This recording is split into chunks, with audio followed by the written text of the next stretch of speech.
Hi everyone, welcome to the session. So it's a session on next generation communication systems, and I'll invite a panel which is a diverse group of panelists, and I'll introduce each panel when the session is about to start. Will that be okay? Yes. Yeah. So I'll request all the panelists to come here.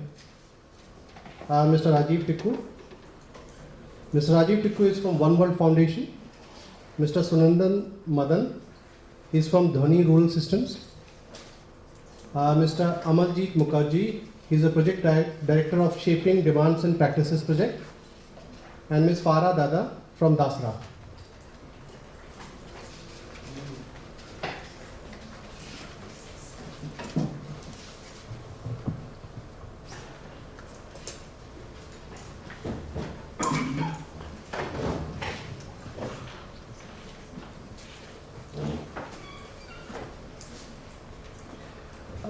A little on how we are distributing, because our time has been cut short on the session.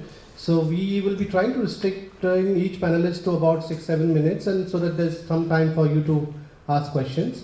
We'll start with each panelist on different themes, and I wanted to give a small context to the session first on communication, the importance of communication, digital technologies, and the whole context in which we are working, which is using our activities, development activities to create impact. That's what we are trying to do.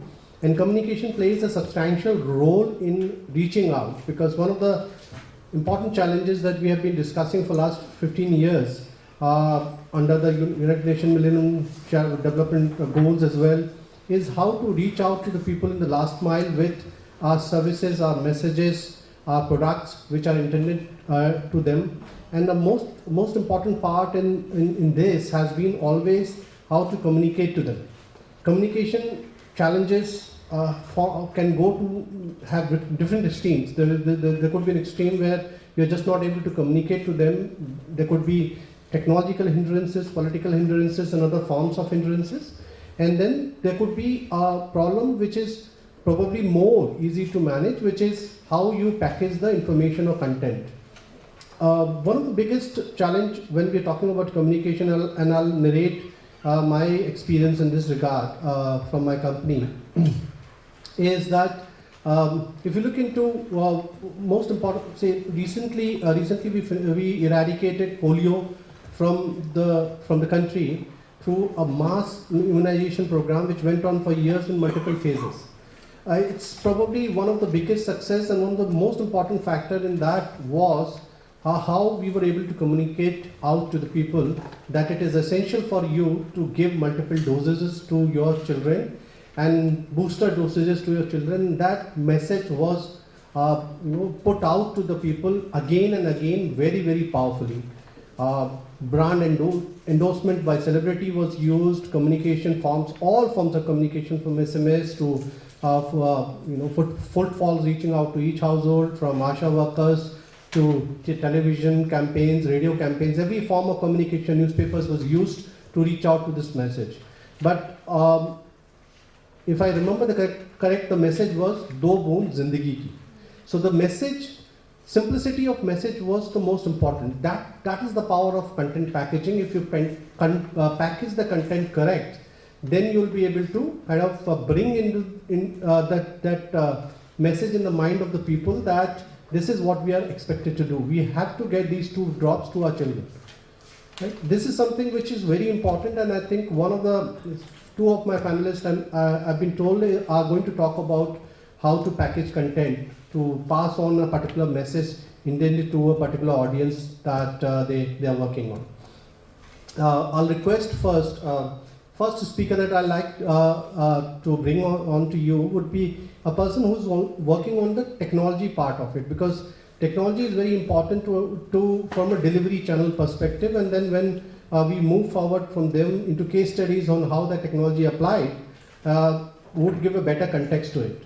And then my suggestion is that we'll take the question after each speaker so that it is more contextual in that context, and then we'll try to steal some time in the end of the session for some general open questions, right? I'll request Sunandan to come and talk about his experience and how technology can be used.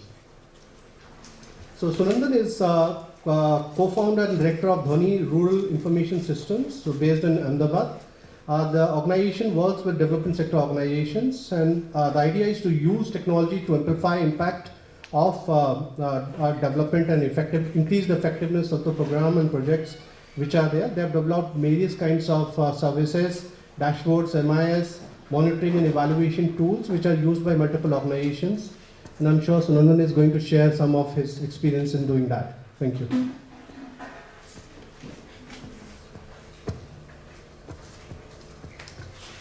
Okay, hi, good evening everyone. So I'm here to talk about so basically I will be talking about two things: how technology has evolved over the last few years, and in second part I would discuss specifically on technology can be used for data collection also, data analytics also, but how technology has been used as a communication medium. And the third, last in which I conclude would be what is the way ahead now. So if you see, the brief history, we started with telegram 1900 when phones came in. 1957 we have community radio, but sorry, there's some slight distortion, but somewhere in 1995 we have desktops, and 2003 we have started using laptops.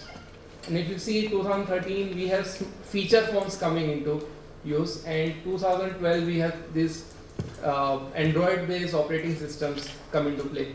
So if you see, and if you show this, and it's all these Wi-Fi, satellite, GPS technology,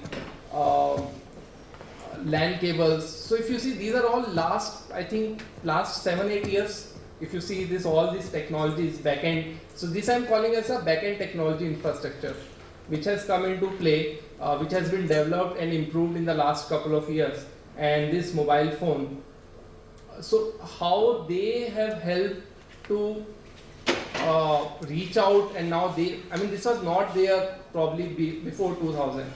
The way we used to communicate information was much different than the way now the new technology mediums what it can allow now. So if you see now these the technology infrastructure, the backend technology infrastructure, now it allows us to any information now you can deliver real time. It can be more personalized. It can be on demand. So user can himself demand, okay, I want to listen to this information, or I want to access this particular information. So he can access at his own time, at his own convenience, using mobile phone applications, using 3G internet. This has all been possible because of this recent technology advancements which has taken place. It can now be in local context also. And it's not only restricted to text, but now we have text, voice and multimedia also. It's a combination of all three things which this all smartphone application, 3G, 4G internet has allowed us to deliver this content in real-time manner, personalized, on-demand, local, regional language. And if you see all these technologies, mobile phone, IVR, radios, they are not like, I would say they are complementary. So one technology solution is not going to work in all the cases. In rural areas, if there's no internet connectivity, then there's no point of using 3G or 4G based mobile applications. Therein probably a community radio station would work best. Maybe in cases of people which are not technically so literate, so then SMS based technology will not work out. So what I'm trying to come out is that the technology is there, but there are complementary technologies existing, and we have to use, depending on the context, we have to use the relevant technology. My next point is that, see, in urban areas we see all these mobile applications. Everyone has these most frequent mobile applications which everyone uses. But what do you think? I mean, if I have to use these same mobile applications in rural areas or maybe in low-income communities, what is that biggest challenge I would be facing? And similarly, there's another aspect I would like to share is, I just performed a simple on the Play Store, a simple search about mandi prices. So these are all the applications, mobile phone applications which came out. If you see, I think maybe 15-20 mobile phone applications are there. So my point is that it's not that applications are not there, the software applications are there, but can we replicate these applications, or can we use the same in rural areas context to reach out to the low income communities? So what are the challenges which we have to face or we need to consider before we take such applications to the communities? One, mainly all these applications which I've shown you, these are smartphone dependent. The second thing is, when you go to these places, there's a lack of robust digital infrastructure, which includes your 3G connection or broadband. Content, mainly in English. First time, the people who use, we can easily use a Uber and book a taxi, but these people, they are the first time users of technology. They have not been used to desktop computers, they have been directly given a mobile phone. So they are probably the first time users of technology, and there's a lot of training, digital literacy and hand holding is required. And I'll just skip this part. But what I meant to say is that there are these new technologies, I would say next generation tools for digital communication, which I want to speak about. They are mainly,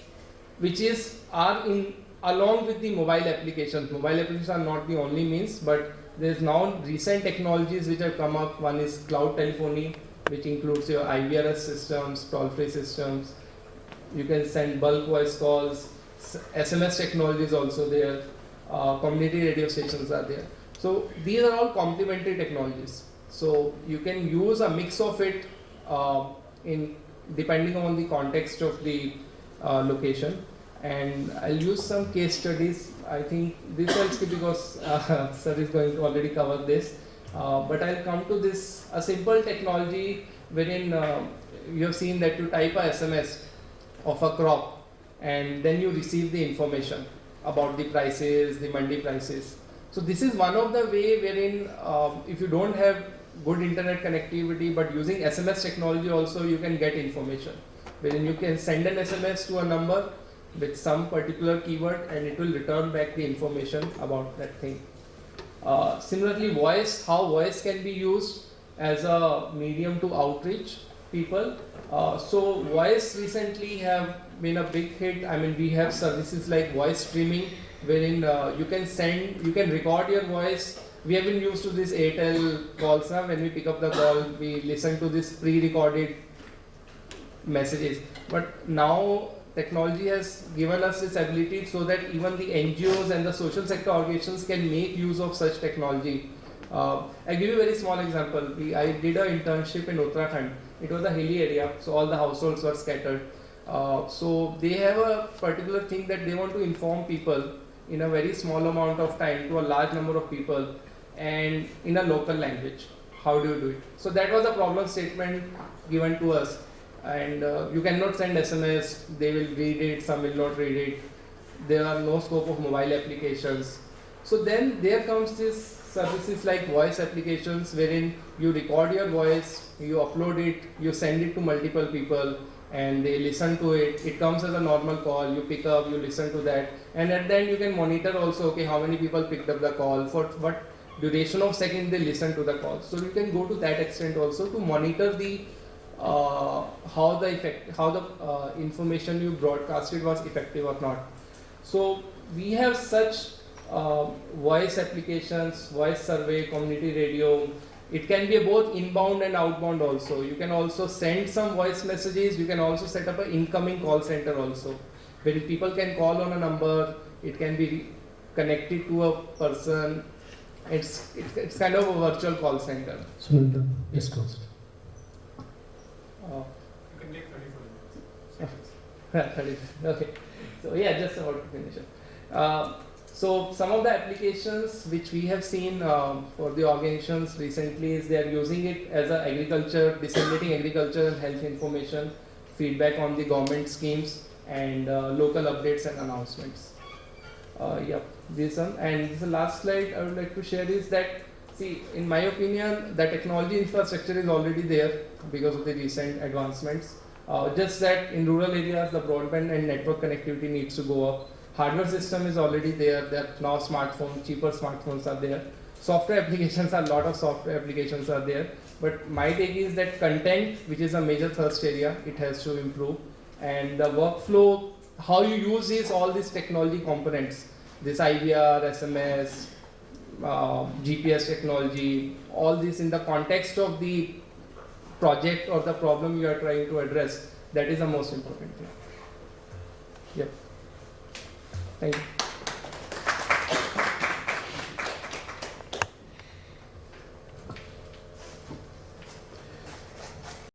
Before inviting the next speaker, I'd like to set a context on one of the points that mentioned by Sunandan was on technology infrastructure availability. We see a lot of challenges, and over 15 years, last 15 years, if you see, there have been a lot of challenges. This is a phase what we call as digital revolution, where telecommunication came, internet came, then new technologies, 2G, 3G start coming. Amarjit Mukherjee works in Bihar, and many of the challenges that are faced in working in underdeveloped region where connectivity still is a challenge, compounded by power availability because telecommunication needs power. So these challenges, when you work on those infrastructure issues, you face a problem on what to use and how to use in delivering these things. So obviously there's a cycle wherein technology outreach happens because there will be investment in towers, accessibility which will be much more. But there's always a problem of reaching out to your intended audience and you're not able to reach out to the message. I'll like to share a small case from our work, because just to give a context on how you can reach out to this. We work with farmers, we provide farm advisory to the farmers, and in one of the regions, in tribal regions of Madhya Pradesh, the problem was that there was no towers accessible in the village, which was kind of in a lower lying area. So line of sight was not there, and hence tower connectivity was not there. So how to reach the messages of farm advisory to the tribal farmers which were there. We worked out a method in which there was a simple, our message was anyway going to the farmers in audio on their call through an outbound dialer. So there was this guy who will go and stand up on a hillock and wait for the signal to come, and then receive the call and record the call in a simple Android application which is available on all the mobile, and then go back to the village. In the village meeting to the farmers, he'll play the message and everybody of that will get an information. Now this is an improvisation of existing technology. You can't do anything more than that in this particular region. But should we stop our services? That's a hard choice that we have, and I'm sure Amarjit is having those choice as project directors of shaping demand and practices. Amarjit has more than 15 years of experience in working on projects. He joined BBC Media Action in 2011 and has been leading this project for quite a long time now. His main area of specialization is strategic development, editorial supervision, I need to know what that means, management and implementation of social and behavioral change communication programs. And let's listen to his experience in Bihar.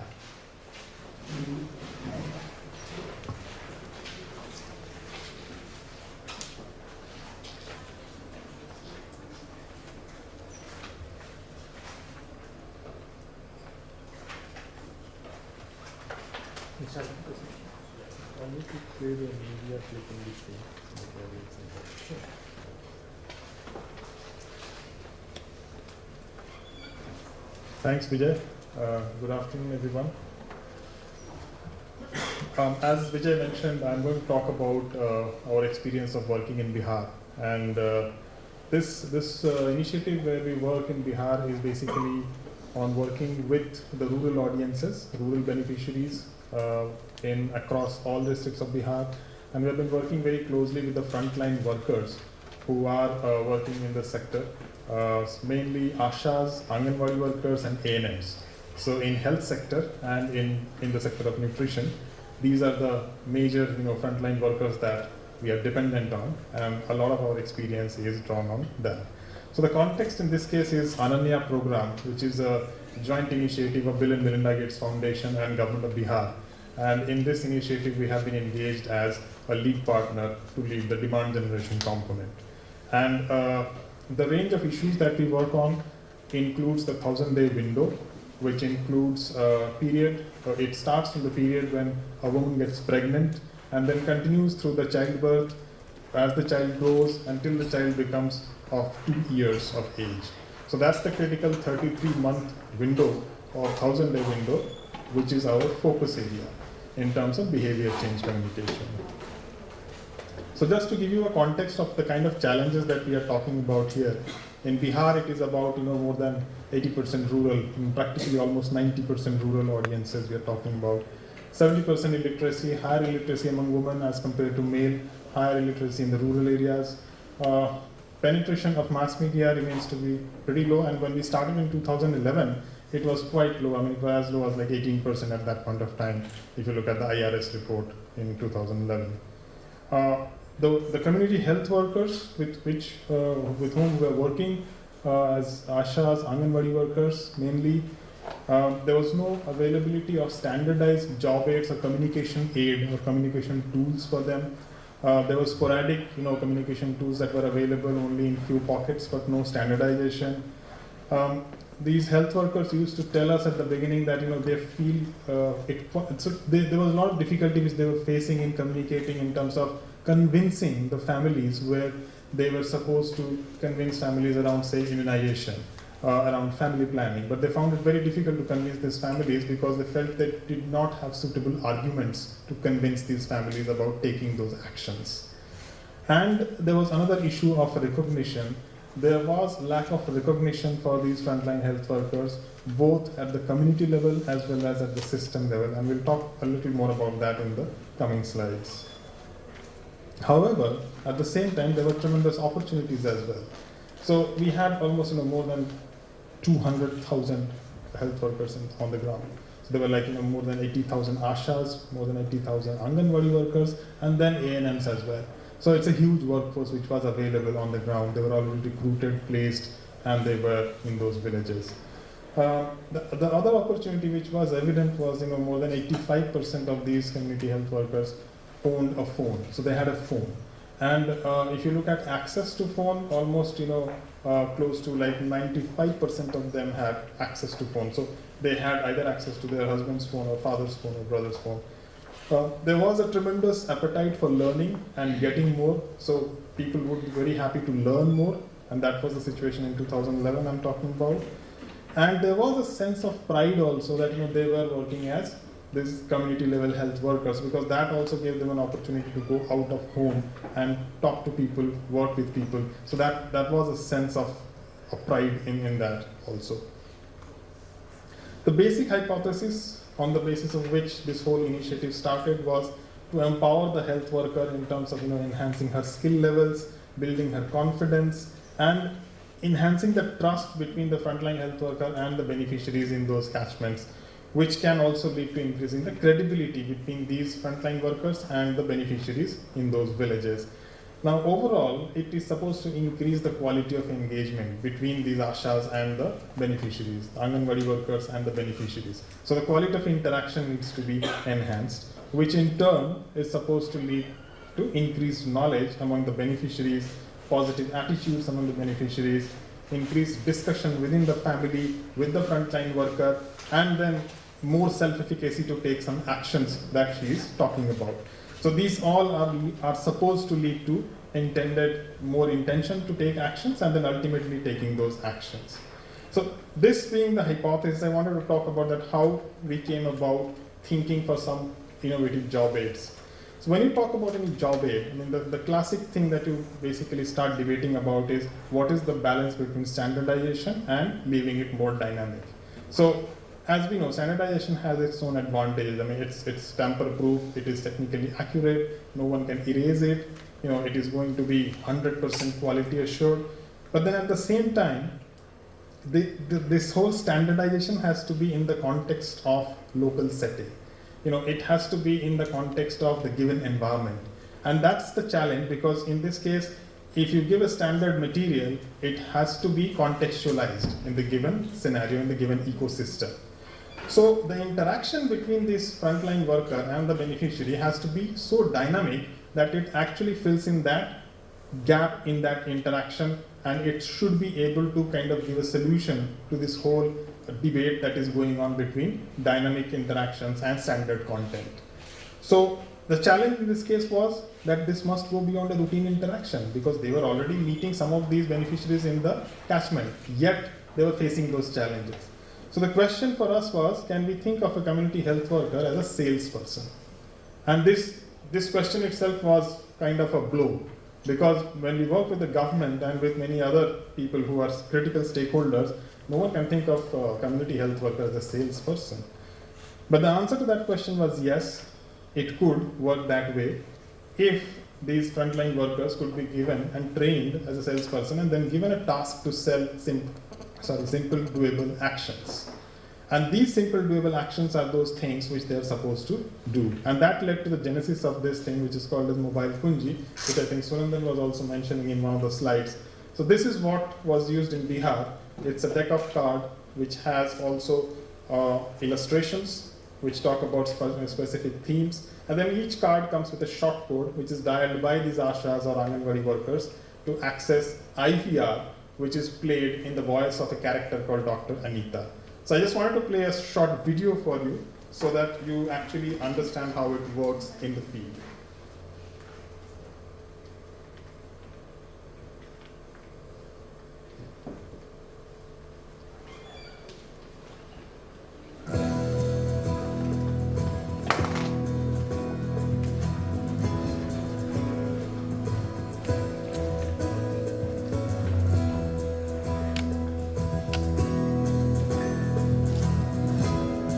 प्रणाम दीदी। तब केहन हाल चाल है? Are बउआ केहन है? सच्चे? तब कनियन केहन छौ? हाल चाल ठीक छ ना? तब दीदी तनी बैठो।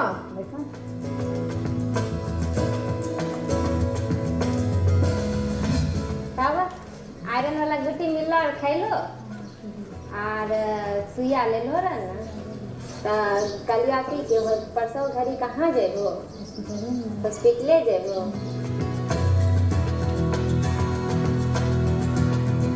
कार्ड द्वारा मतलब देखा के अहाँ के बतबै छो कि अहाँ देखे चाहबै? जानकारी रहते तब न हमारा कुछ करू। देखिए यहन छै सब जानकारी, बुझलिए? अगर तैयारी पूरी रहे तो डिलीवरी में खतरा संभालना होगा आसान। 3 गो आदमी के फोन नंबर हमेशा हाँ याद रखबै, बुझलिए? जैसे देखे छियै एमे छै ना, ई हॉस्पिटल छै, ये आशा दीदी छै और ई एम्बुलेंस छियै, और पहले से पैसा के बचत अभी तक कन्या के 8वां महीना चल रहल छै, त एमे कुछ पैसा वैसा अहाँ बचा के रखबै तब ना बढ़िया होत। कन्या दीदी तो सुनबे कलखिन, देखबे कलखिन, तोहू देख रहलो ना जे सब हम अहाँ के बतैलो, यह सब बात न बढ़िया से अहाँ के एगो डॉक्टरनी दीदी छथिन से बतैथिन कि अहाँ सुनै चाहबै? हाँ वह अहाँ को सुनाई दे छो। वैसे तो बच्चा का जन्म नॉर्मल बात है, पर 10 में से 2 डिलीवरी में माँ चाहे बच्चा का जान संकट में आ ही जाता है, और वो कौन कोई ना बता सके है। इसीलिए हर तरह के इमरजेंसी खातिर तैयार रहे चाहिए। तैयारी रहे टनाटन, त डिलीवरी घड़ी परेशानी होवे काम से काम। 3 नंबर का हो जानकारी, आसानी अस्पताल और गाड़ी, समझदारी से कर तैयारी, दूर रहेगी चिंता सारी। समझ पाए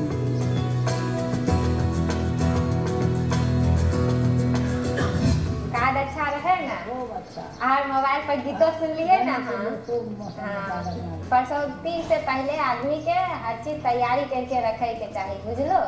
तो इसलिए दीदी तो साथ देवे करे छथुन, साथ में तोहू तैयारी बढ़िया से तोहू ध्यान देबो ना इस सब बात पे, क्या कि जाए के तो तोरे छ, दीदी तो खाली साथ देथिन तोरा। और मोबाइल पर भी सुन लो ना डॉक्टरनी दीदी के बात, ठीक, तब हम चलै छी आब। बहुत बेर अहाँ संगे बैठलहुँ, फेर आयब अहाँके पास तो फोन नंबर आर हेबे करे। तब चलै छी दीदी, प्रणाम।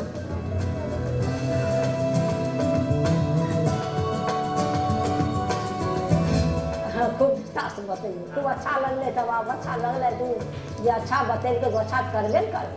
आ शादीके नंबर, अथी गाड़ीके नंबर, अथी सरकारी हॉस्पिटलके नंबर, आप पैसा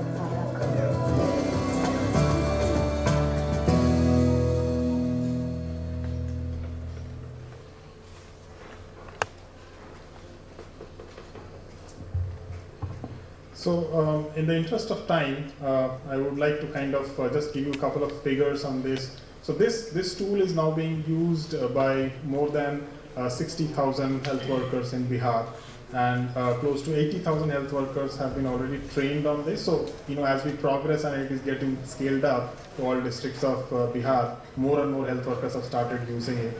And independent evaluations which were conducted that showed that this tool had significantly impacted the uptake of birth preparedness and institutional delivery behaviors, and it had significantly impacted the uptake of complementary feeding among children who had completed 6 months of age after birth, and also positively impacted the knowledge and intentions for adopting family planning methods. So I'm sure we will get more chance to discuss challenges and other issues during the discussion. Thank you very much. Thank you, Amajit. I think we'll have to hold on the questions after the next because we've substantially exceeded the time in this one. I'll request Farah. Farah heads the communication function at Dasra.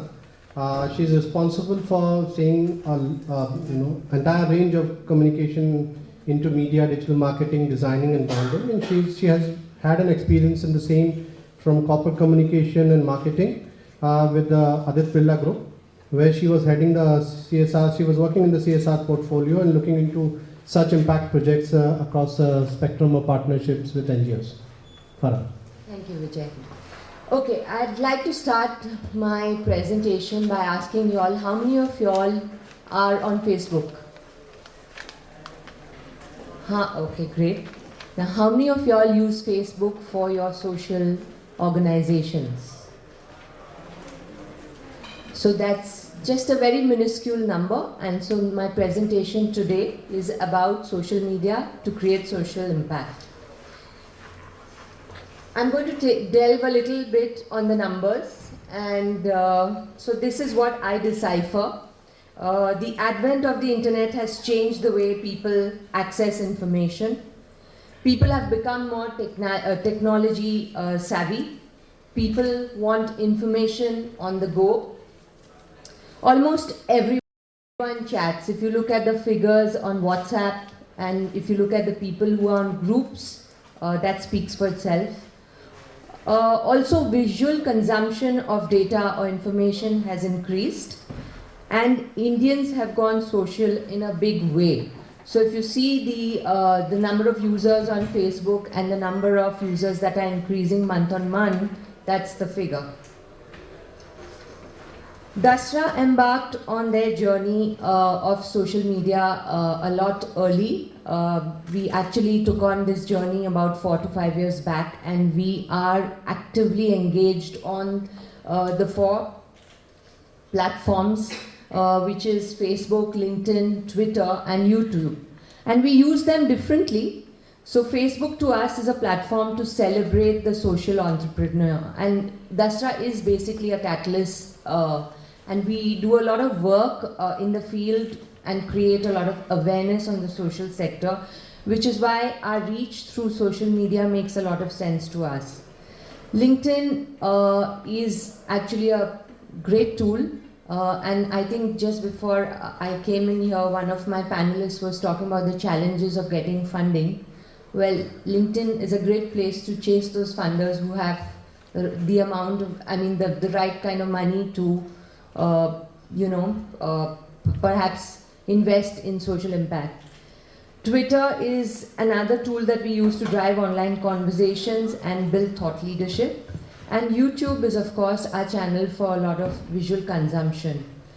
Now, I would recommend we've used social media very effectively at Dasra, and I think it makes a lot of sense because social media is free, and it's completely under your control. So these are the two advantages for social organizations to actually engage in social media to create that mass awareness.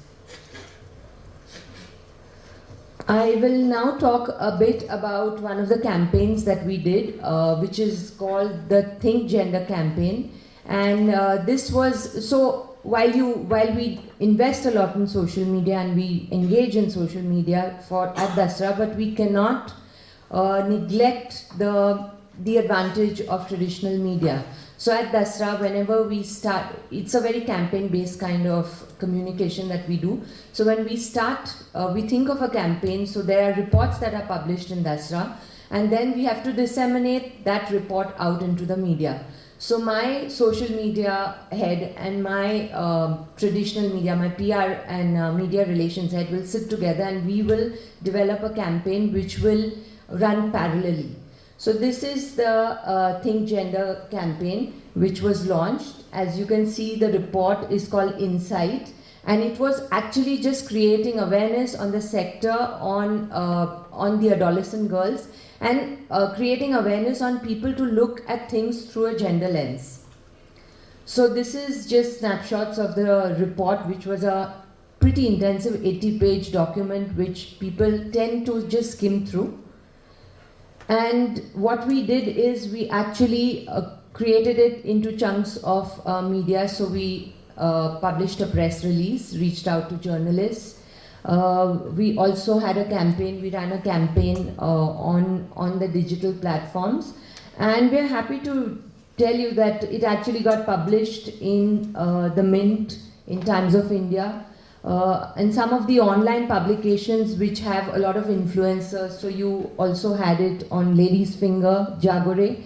And we also, then we have a monthly newsletter at Dasra called Catalyst.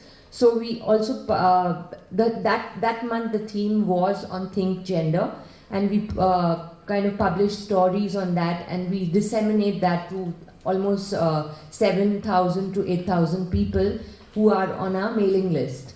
So this is how we actually carried it through. It was retweeted by a lot of influencers.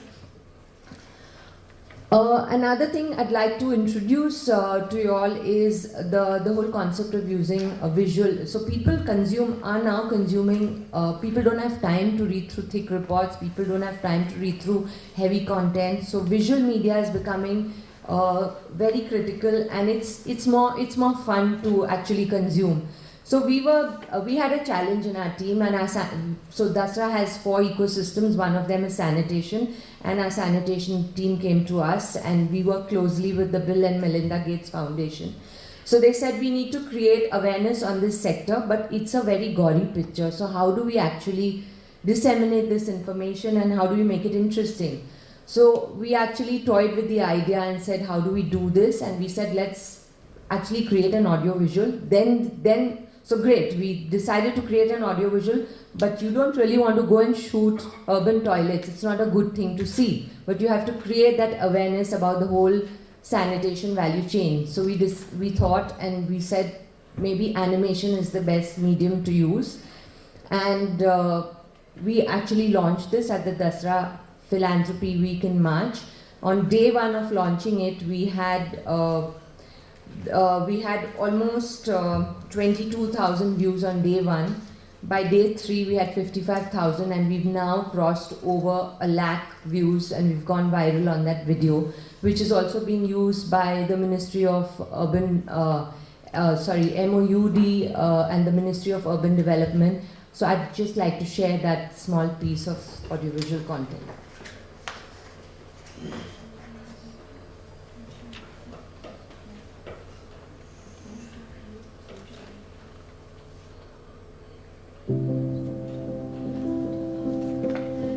Can you imagine your life without one? 774 million Indians, which is more than 50% of the country's population, lacks access to a household toilet.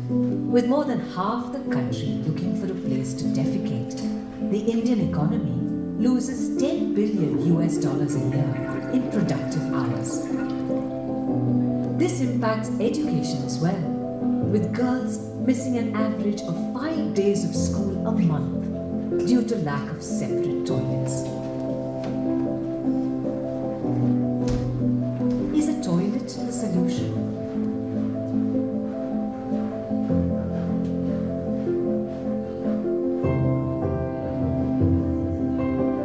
India has 1.2 billion people. Only 20% of the sewage generated by them is being treated properly. Not being able to properly transport and treat waste has a wide-scale impact. 48% of all children under the age of 5 are undernourished because of bad sanitation. What's more, India spends $15 billion a year treating waterborne diseases.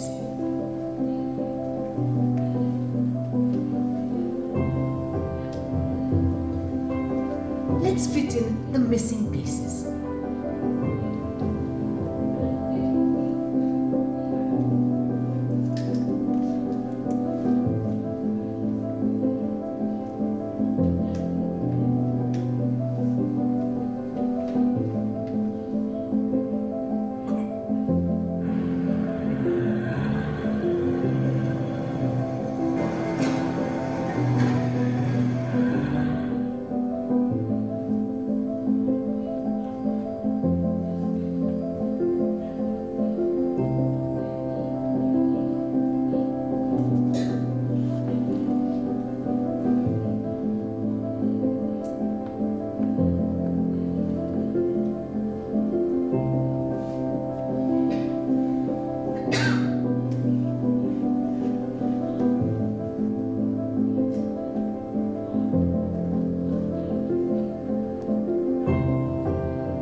It's time to play our part. Here's what's needed to close the sanitation loop.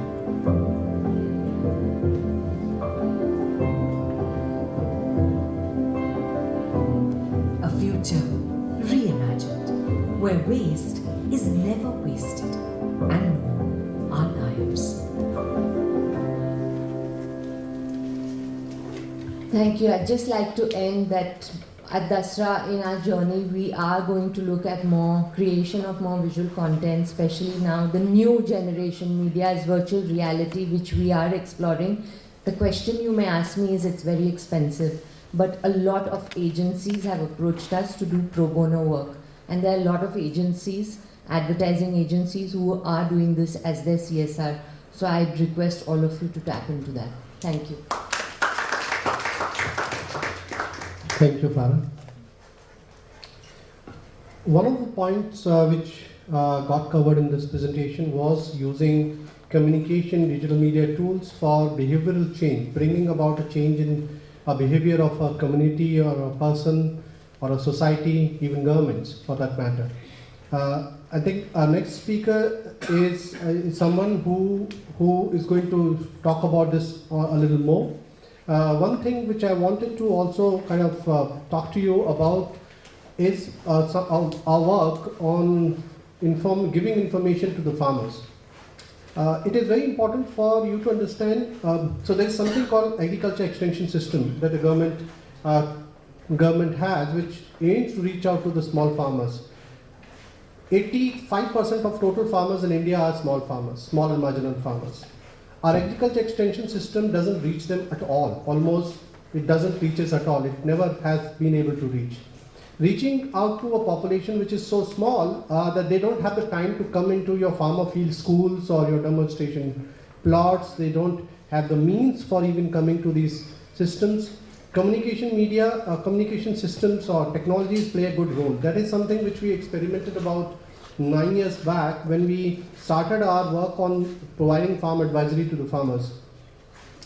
An important incident I wanted to share here was to give you an idea about how, it's not an easy journey. When we started saying that we'll provide advisory to the farmers on their mobile phone, They have 9 years back, of course, internet was not that powerful on the mobile, so SMS was the way.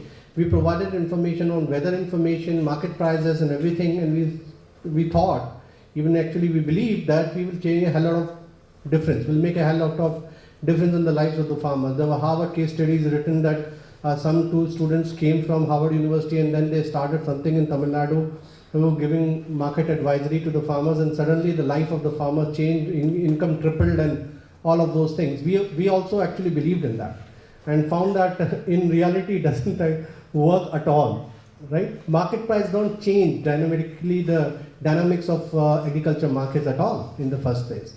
So they were learning period, and one thing which we understood was that how you customize information to the farmer is very, very important.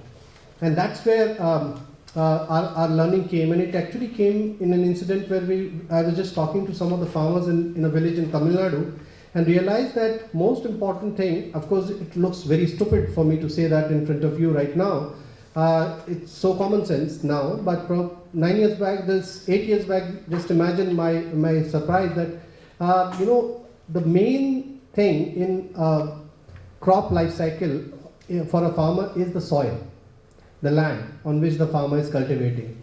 If we are able to tweak the advisory that we are giving to the farmer on the land and then build on top of that everything else, market prices, weather information, price of fertilizer and pesticide and all that information, it works.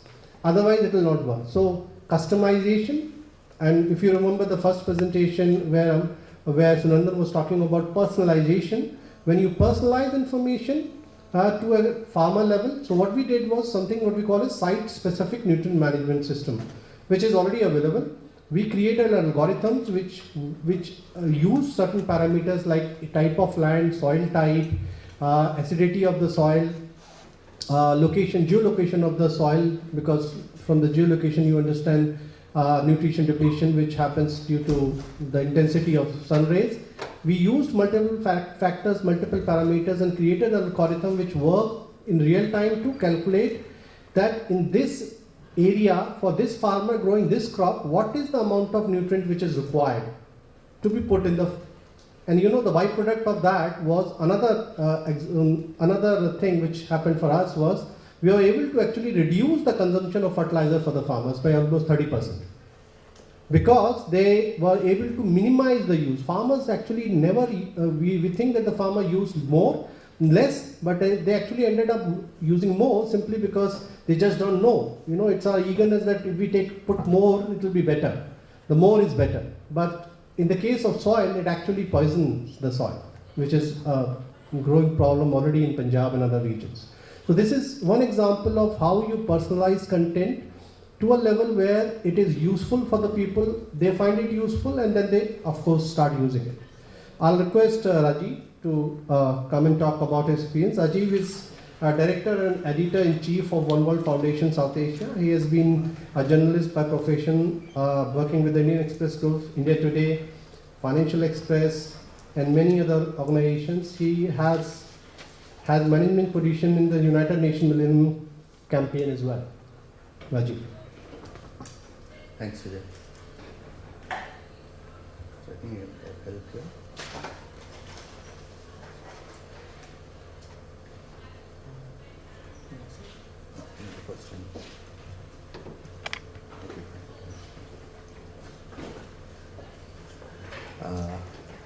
Good evening, everybody. I'll be focusing on the message bit, how to get across the message. Technology and social media and audiovisuals haven't talked about, and also IVRs and mobiles haven't talked about. So I'll skip those things, but pause a bit wherever I think the issue needs a bit of talking about.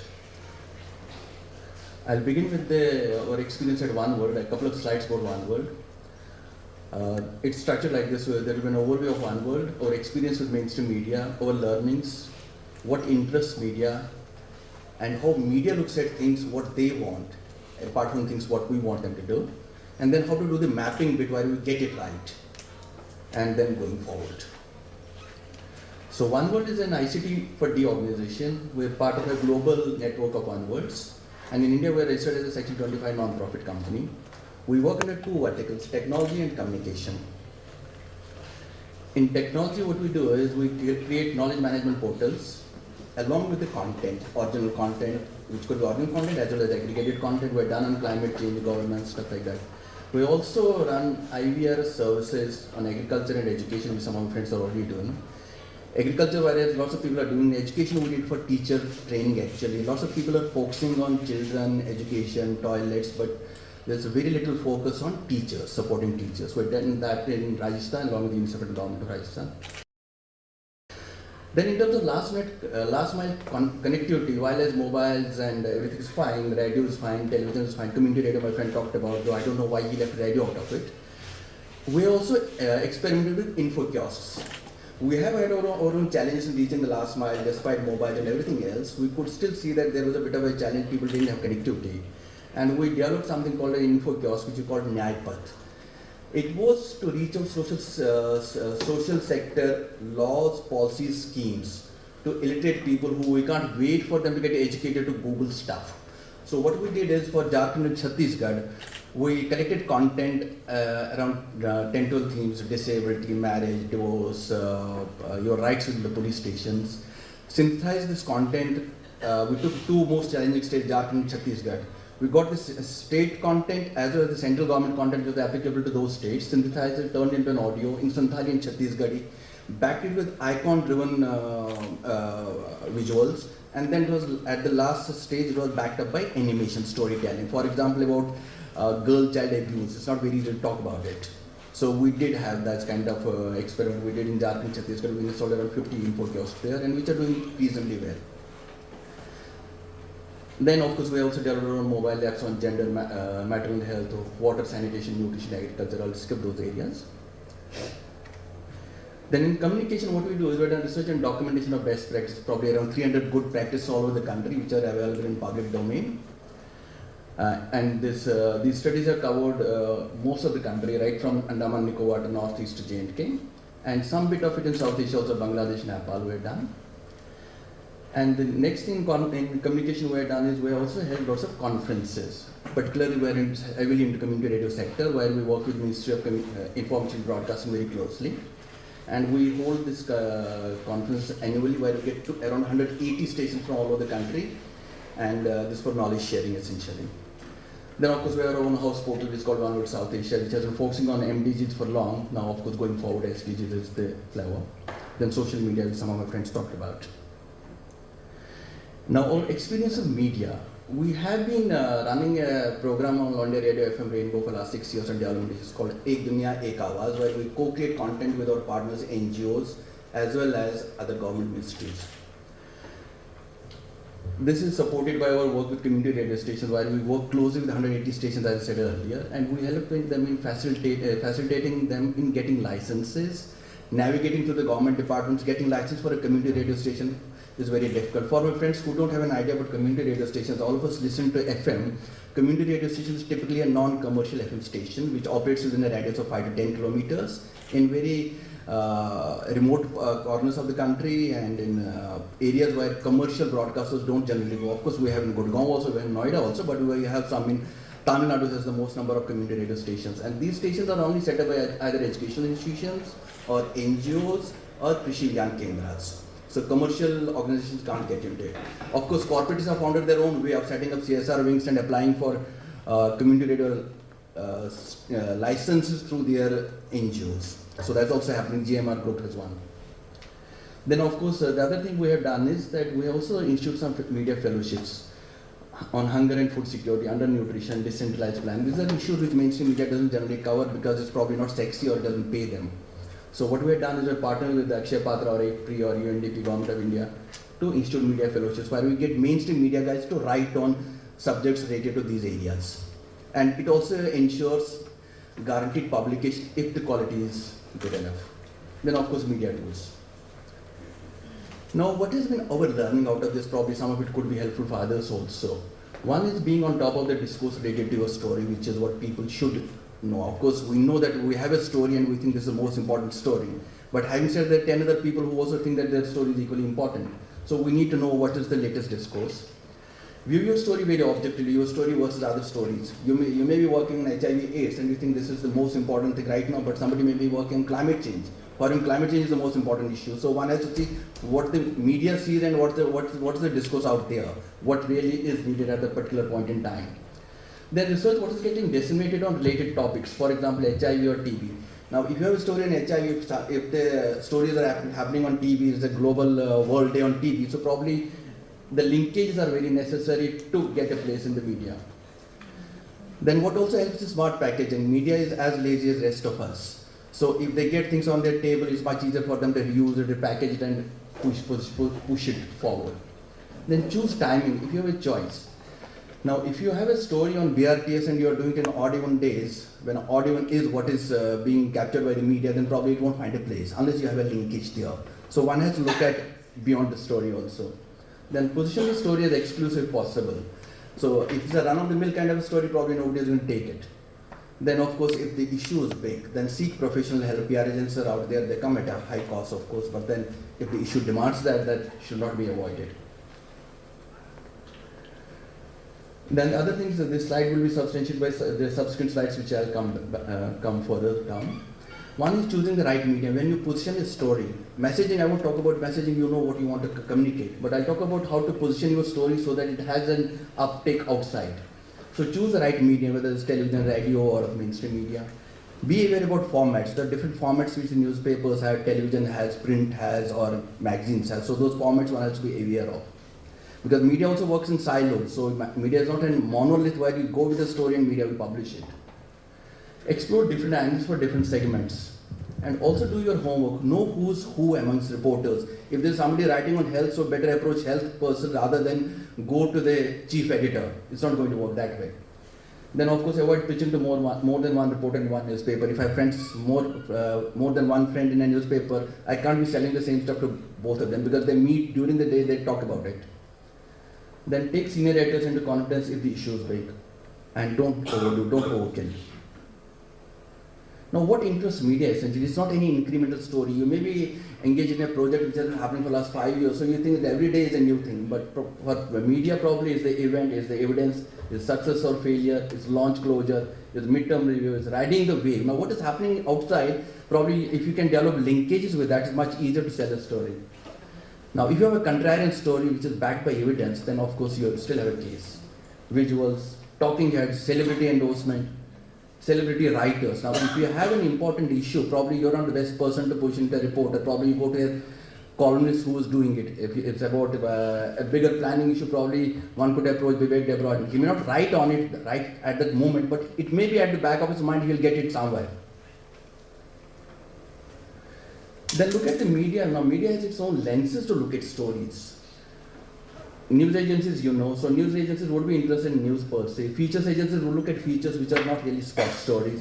Publications, newspapers, multiple editions. Now there are too many editions which newspapers have.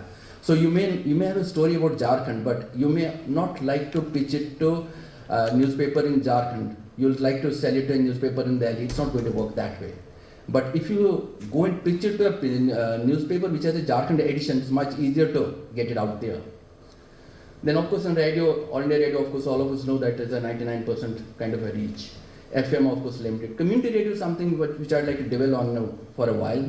Community radio is really starved of content.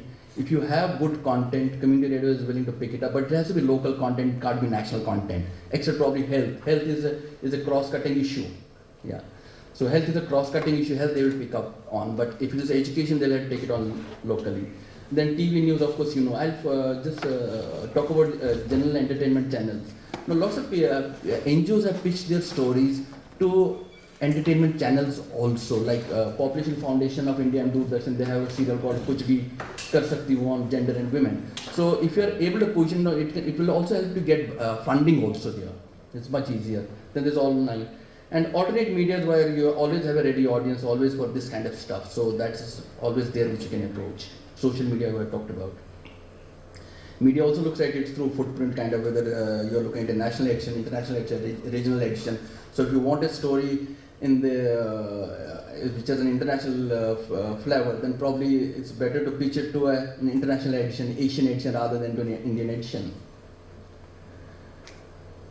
the media is also structured in news, features, edits, opinions, talk shows. So one has to pitch it appropriate to the right kind of person. So you have different people handling different ownerships within the media. And media is not structured like media doesn't follow SDGs per se. It doesn't follow monitoring and evaluation. It follows health. It follows education. It follows commerce ministry. So you have to approach it from their point of view. What is their ownership and take? Then of course deadlines are sacrosanct. Now, what is the most important factor when you deal with media? It's about sources, relationships, trust, credibility, valuation, responses, limitations, and of course the position of a media. Now, media is also aligned the way normal people are. It will have right-wing media, you would have left-wing media. So depending upon what you have, so probably one has to also see what is the media's position there. So at the end of it, you have to map what you want, whether what kind of story you have, audiences, territories, mediums, brands, and what media is looking for. So if you're able to get the match right, so you have a high chance of getting the story out there. So going forward, if your story has found space, please build on it, share it with others, position it differently next time, circulate on social media, seek response from people who matter, and follow impact if any, and explore a follow-up, so don't give up there. And if you've got a story, it will still go wrong actually. So what do you do? If something goes wrong, respond immediately, take your seniors into confidence, connect with the reporter, editor, respond with facts, and don't see your relationships with media. Crisis zone is another opportunity here, because media would also like to get it right if they got it wrong in the first place. And at the end of the day, you may still not get it out, so there is always a next day. A good story never dies. Repurpose with value addition, which is another word for recycling. Look for right opportunity. There's always a tomorrow. Build relationships on mutual respect. Remember, you need media. Media needs you more actually. They need a story at the end of the day, every day. And at the end of it, if you still don't get it out, you can be your own media. Social media is there, audiovisual is there. Everything's in your hands. Thank you.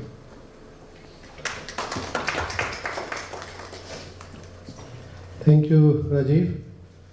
And the breaking news is that we have closed our session almost on time. So we are open for questions. Okay. Hello.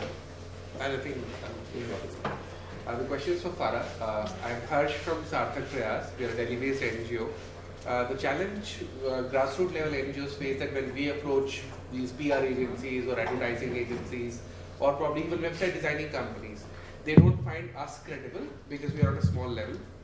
Probably are following on Facebook, probably 500 to 1,000, where Dasra, Give India, Guides for India, they have a large following. They know that credible and affluent people are connected with your kind of organizations. So obviously you get that pro bono volunteering very easily. In the morning also I asked a question to the panelists that this is the most challenging phase a grassroots level NGO face. So when organizations like you who have good connections for pro bono organizations, is there any plan where you can connect to grassroots level NGOs like Give India certified is I think most difficult certification Give India has. So probably 200 NGOs are there in Give India. So probably some kind of partnership can be done that okay, these credible organizations can get pro bono volunteerism from these kind of organizations. That will help us designing the movies the way you made. Thank you. So, just to comment on that, I was expecting this question to come up. And yes, what we do at Dasra is, so these stories about, so this was just an awareness video, but there's actually, people want to consume stories on beneficiaries, and those stories are with the NGOs. Dasra has about 660 NGOs in our portfolio, and when we are contacted, whether it's traditional media or even these advertising agencies, and they say, like recently I've had somebody who's approached me for some virtual reality videos. So they obviously can't shoot Dasra because Dasra is all about research, it's very boring. So we are going to take them to the NGOs that we have certified and create those stories. We are doing that, and I'm sure there are a lot of other Give India and many such agencies doing the same. Thank you.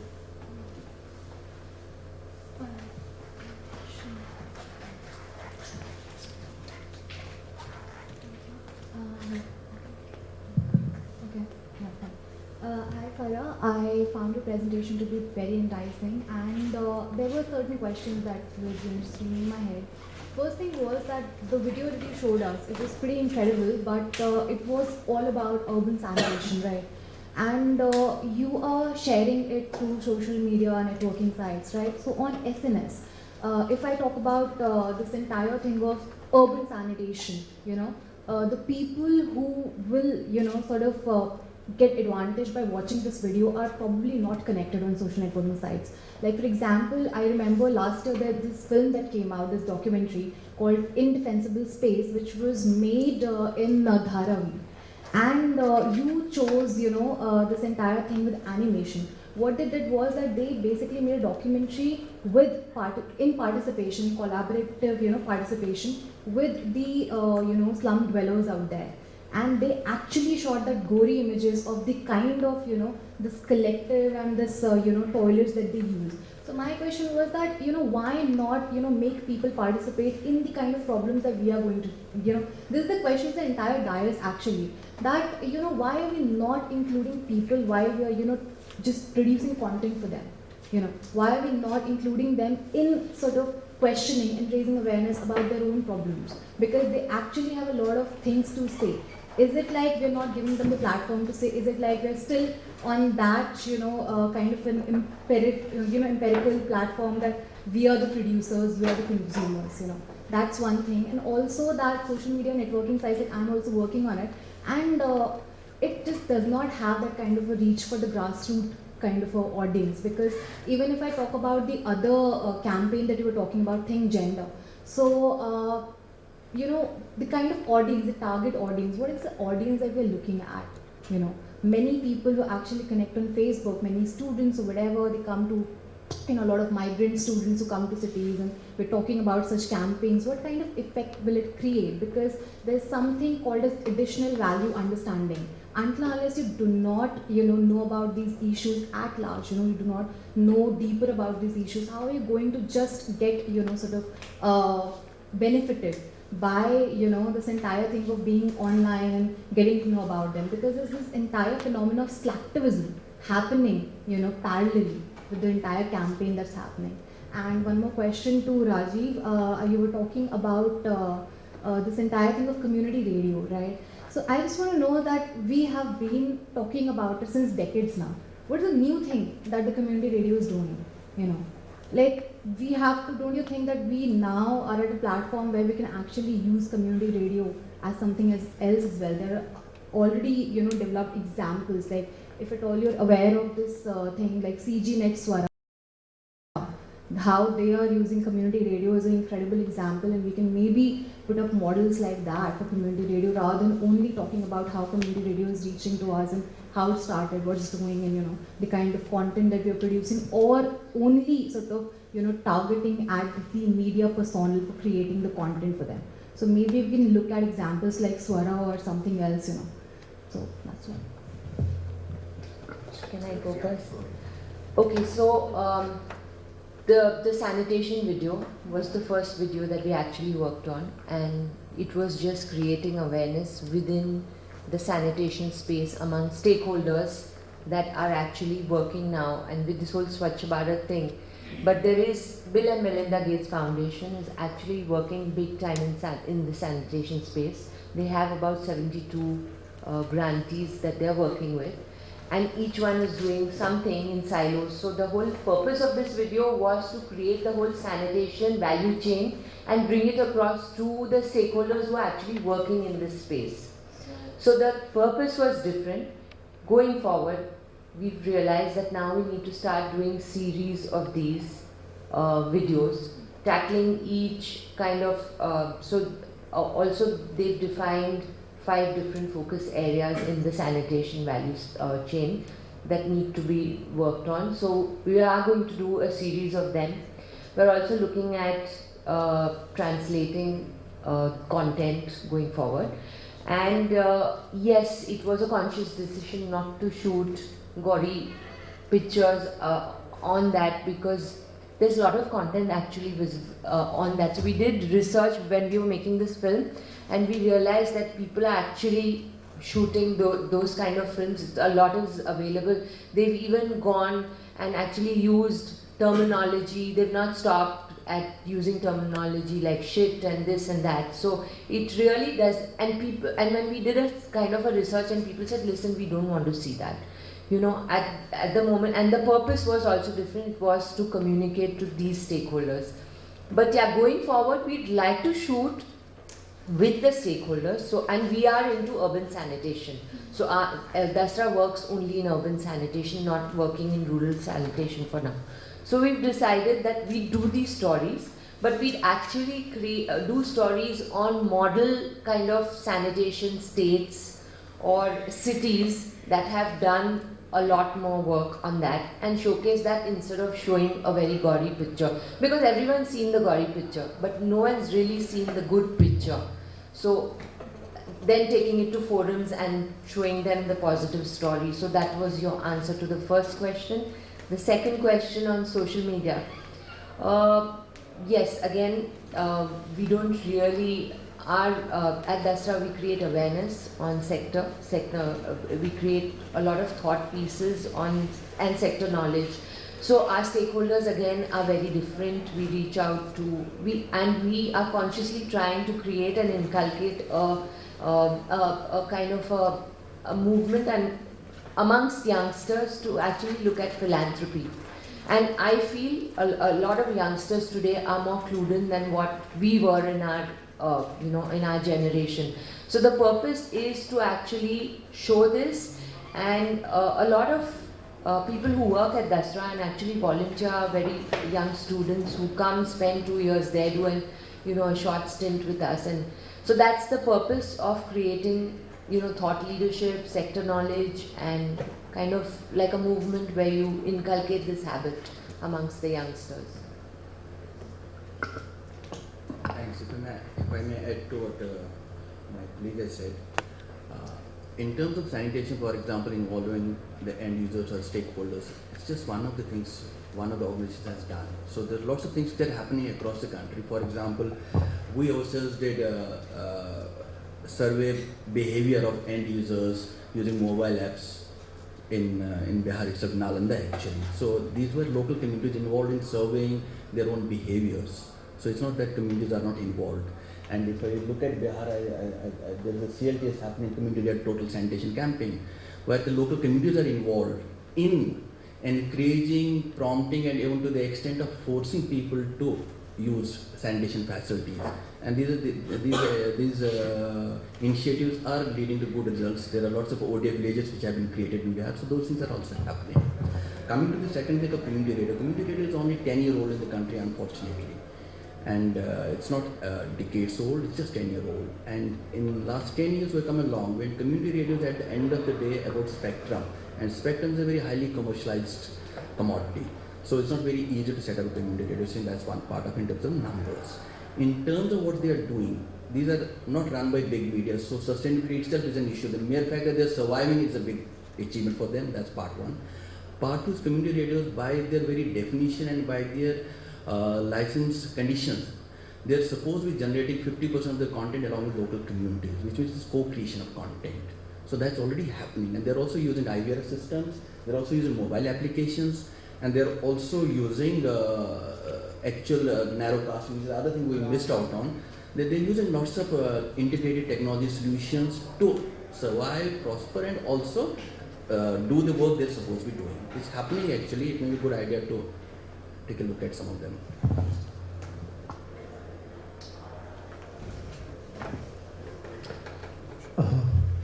So if there are no other questions, then I'd like to thank all the panelists and hand it over to the organizer.